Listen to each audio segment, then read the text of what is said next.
Welcome to The Briefing, your weekly debrief of top news by the Arizona Republic and azcentral.com. I'm Rafael Carranza. Here are the top 3 things you need to know this week. A ballot measure to codify abortion access into the Arizona Constitution will officially be on the November ballot.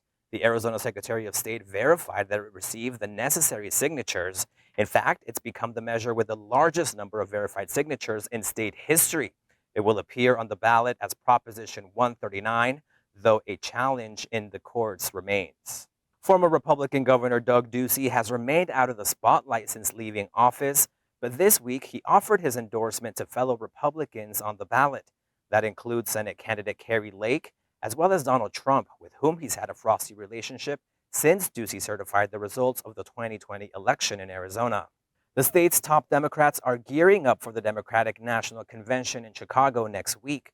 Governor Katie Hobbs, Attorney General Chris Mays, and Senator Mark Kelly will all be in attendance at the DNC.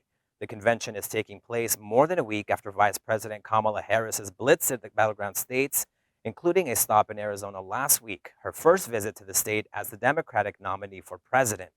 Arizona's primary election earlier this month delivered a political shakeup at Maricopa County, where most of Arizona's 4.1 million voters live. It raises the stakes even higher going into November. It was a tough race for some of Maricopa County's top elected officials. What was supposed to be a stop on the pathway to re-election in November became instead the end of the road. 3 sitting elected officials lost their primary race. Democratic Sheriff Russ Skinner, who took over for Paul Penzone when he stepped down earlier this year, lost to challenger Tyler Camp. Camp will go on to face Republican Jerry Sheridan, who served as Joe Arpaio's commander. I know where all the skeletons are hidden in the closets and all the things that need to be done. Republican County Recorder Stephen Richer lost his race to Justin Heap. Richer faced death threats for defending the county's 2020 elections amid scrutiny from state Republicans. Heap, the man who beat him, is one of the people who questioned the legitimacy of those elections. With Arizona voters turning down election deniers at vital offices in the past, it potentially opens the door for Democrat Tim Stringham, a former Republican himself, to take over administration of the county's elections. But the biggest change will be at the Maricopa County Board of Supervisors, the governing body for one of the most populous and fastest growing counties in the U.S. Republican incumbent Jack Sellers lost his primary to challenger Mark Stewart. Bill Gates and Clint Hickman previously announced they would step down over the harassment they received for standing up for the county's election system.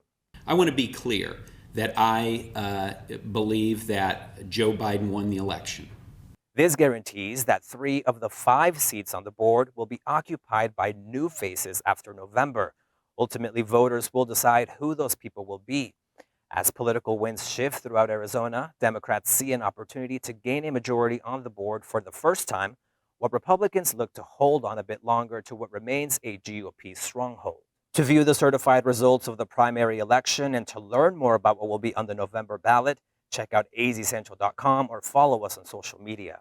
Thank you for watching The Briefing, your weekly debrief of top news by the Arizona Republic and AZ Central. Have a great week.